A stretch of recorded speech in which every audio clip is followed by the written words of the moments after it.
بسم اللہ الرحمن الرحیم۔ ہر سال جب دسمبر کا مہینہ ختم ہونے لگتا ہے تو پوری دنیا میں ایک خاص سا ماحول بن جاتا ہے۔ بازار روشن ہو جاتے ہیں، سڑکوں پر رش بڑھ جاتا ہے، لوگ ایک دوسرے کو نئے سال کی مبارکباد دیتے ہیں اور خوشیاں منانے کی تیاری کرتے ہیں۔ ایسے میں مسلمانوں کے دل میں ایک اہم سوال پیدا ہوتا ہے کہ کیا مسلمان بھی نیا سال منا سکتے ہیں؟ اگر نہیں منا سکتے تو اس کی کیا وجہ ہے؟ اور اگر غیر مسلم نیا سال مناتے ہیں تو وہ کیوں مناتے ہیں؟ کیا اس کا دین سے کوئی تعلق ہے یا قیامت کے قریب ہونے سے اس کا کوئی رشتہ ہے؟ یہ سوال صرف ایک دن یا ایک رات کا نہیں بلکہ پوری ہماری دینی سوچ، ہماری پہچان اور ہمارے ایمان سے جڑا ہوا سوال ہے۔ اس لیے اس موضوع کو سمجھنا بہت ضروری ہے تاکہ مسلمان جذبات میں آ کر کوئی ایسا کام نہ کرے جو اس کے دین کے خلاف ہو۔ سب سے پہلے یہ بات سمجھنی چاہیے کہ اسلام میں نیا سال منانے کا کوئی تصور موجود نہیں۔ اسلام نے ہمیں نہ یکم جنوری کو کوئی خاص دن قرار دیا ہے اور نہ ہی اسے خوشی یا جشن کا دن بتایا ہے۔ اسلام کے نزدیک دن اور رات اللہ تعالیٰ کی نشانیاں ہیں۔ وقت کا گزرنا ایک قدرتی عمل ہے جس میں نہ خود کوئی خوشی اور نہ غم، بلکہ اصل چیز یہ ہے کہ ہم اس گزارے ہوئے وقت میں کیا کرتے رہے۔ اسلام ہمیں یہ سکھاتا ہے کہ جب کوئی وقت گزر جائے تو انسان اپنے آپ سے سوال کرے کہ اس نے اللہ تعالیٰ کو راضی کرنے کے لیے کیا کیا؟ اس نے اپنے گناہوں سے توبہ کی یا نہیں؟ اس نے اپنی نماز، اپنے اخلاق اور اپنے کردار کو بہتر بنایا یا نہیں؟ اس لیے اس ایک سال کا ختم ہونا اسلام میں جشن کا نہیں بلکہ سوچنے اور خود کو سنوارنے کا موقع ہوتا ہے۔ اب یہ سوال پیدا ہوتا ہے کہ اگر مسلمان نیا سال نہیں مناتے تو غیر مسلم کیوں مناتے ہیں؟ اس کی وجہ یہ ہے کہ غیر مسلمانوں کا نظریہ زندگی مسلمانوں سے بالکل مختلف ہے۔ ان کے نزدیک زندگی صرف دنیا تک محدود ہے اور آخرت، حساب اور جواب دہی کو یہ تو مانتے ہی نہیں یا اس پر زیادہ یقین نہیں رکھتے۔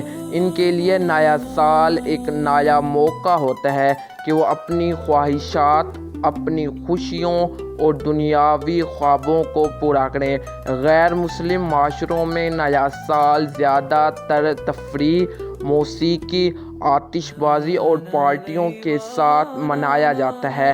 ان کے نزدیک ایک سال کا گزر جانا اس بات کی علامت ہوتا ہے کہ اب پچھلی باتوں کو بھول کر نئی زندگی شروع کی جائے۔ چنانچہ ان کا یہ عمل ان کے عقیدے اور سوچ کے مطابق ہوتا ہے، اس لیے وہ اسے درست سمجھتے ہیں۔ لیکن مسلمان کا نظریہ اس سے بالکل مختلف ہے۔ مسلمان کے لیے ہر گزرتا ہوا دن اسے موت کے قریب لے جاتا ہے۔ ہر گزرتا ہوا سال اس کی زندگی کے سرمایے کو کم کر دیتا ہے۔ قرآن مجید میں اللہ تعالیٰ نے وقت کی قسم کھا کر ہمیں یہ بتایا ہے کہ وقت بہت قیمتی چیز ہے اور جو لوگ وقت کو ضائع کرتے ہیں وہ نقصان میں ہیں۔ اسی لیے ہمیں چاہیے کہ مسلمان جب دیکھتا ہے کہ ایک سال ختم ہو گیا ہے تو وہ خوش ہونے کی بجائے سوچ میں پڑ جاتا ہے۔ وہ اپنے آپ سے پوچھتا ہے کہ اس سال میں نے اللہ کے احکام پر کتنا عمل کیا، میں نے کتنی نمازیں چھوڑیں، میں نے کتنے لوگوں کا دل دکھایا اور میں نے کتنی بار اللہ تعالیٰ سے معافی مانگی۔ یہی سوچ ایک مسلمان کو نیا سال منانے سے روکتی ہے۔ بعض لوگ کہتے ہیں کہ مسلمان اس لیے نیا سال نہیں مناتے کیونکہ قیامت قریب ہے۔ یہ بات ایک حد تک درست ہے۔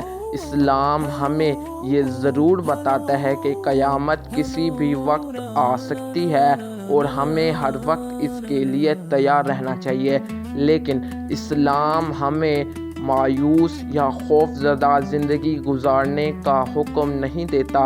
اسلام ہمیں ذمہ داری کے ساتھ زندگی گزارنا سکھاتا ہے۔ نیا سال منانے کی تقریبات میں عام طور پر ایسے کام شامل ہوتے ہیں جو اسلام میں ناجائز ہیں، جیسے بے حیائی، فضول خرچی، شور شرابہ، گناہ کے کام اور غیر اسلامی رسم و رواج۔ یہی وجہ ہے کہ علماء کرام کہتے ہیں کہ مسلمانوں کو ایسی تقریبات سے دور رہنا چاہیے، کیونکہ یہ غیر مسلم قوموں کی نقل ہوتی ہے۔ رسول اللہ صلی اللہ علیہ وآلہ وسلم نے فرمایا کہ جو شخص جس قوم کی مشابہت اختیار کرتا ہے وہ انہی میں شمار ہوتا ہے۔ اس کا مطلب یہ ہے کہ مسلمان کو اپنی الگ پہچان قائم رکھنی چاہیے۔ مسلمانوں کے لیے خوشی کے دن وہی ہیں جو اللہ اور اس کے رسول صلی اللہ علیہ وآلہ وسلم نے مقرر کیے ہیں، یعنی عید الفطر اور عید الاضحیٰ۔ ان کے علاوہ وہ کسی دن کو مذہبی خوشی کا دن منانا درست نہیں۔ یہ بات بھی یاد رکھنی چاہیے کہ اسلام ہمیں وقت کا احساس رکھنے سے منع نہیں رکھتا۔ مسلمان دنیاوی معاملات میں عیسوی کیلنڈر استعمال کر سکتا ہے، جیسے تعلیم، کاروبار اور نوکری، لیکن کسی دن کو مذہبی خوشی یا جشن منانا لینا اور اس پر غیر اسلامی انداز اپنانا درست نہیں۔ اگر کوئی مسلمان نیا سال آنے پر خاموشی سے اللہ کا شکر ادا کرے، اپنے گناہوں پر توبہ کرے اور یہ نیت کرے کہ آنے والا وقت وہ بہتر گزارے گا، تو یہ ایک اچھا عمل ہے۔ لیکن اگر وہ نیا سال پارٹیوں، آتش بازیوں اور فضول کاموں میں گزارے تو یہ اسلام کی تعلیمات کے خلاف ہے۔ آخر میں یہی کہا جا سکتا ہے کہ غیر مسلم نیا سال اس لیے مناتے ہیں کیونکہ ان کی زندگی کا مقصد صرف دنیا کی خوشیاں ہیں، جبکہ مسلمان نیا سال اس لیے نہیں مناتے کیونکہ ان کی زندگی کا مقصد اللہ تعالیٰ کی رضا اور آخرت کی کامیابی ہے۔ مسلمان کے لیے وقت گزرنے کا مطلب خوشی نہیں، بلکہ ایک یاد دہانی ہے کہ اسے ایک دن اللہ تعالیٰ کے سامنے جواب دینا ہے۔ یہی فرق مسلمان اور غیر مسلم کے نیا سال منانے میں ہے۔ ایک اسے جشن مناتا ہے اور دوسرا اسے سبق بناتا ہے۔ ایک اسے خوشی سمجھاتا ہے اور دوسرا اسے اصلاح کا موقع مانتا ہے، اور یہی اسلام کی اصل خوبصورتی ہے۔ امید کرتا ہوں آپ کو ہماری یہ ویڈیو اچھی لگی ہو۔ اگر آپ پہلی دفعہ ہمارے چینل پہ آئیں تو کائنڈلی اس کو سبسکرائب کر لیں تاکہ ہر آنے والی ویڈیو کا نوٹیفیکیشن آپ تک لازمی پہنچ جاتا ہے۔ آپ اپنا خیال رکھیے گا، تب تک کے لیے اللہ حافظ۔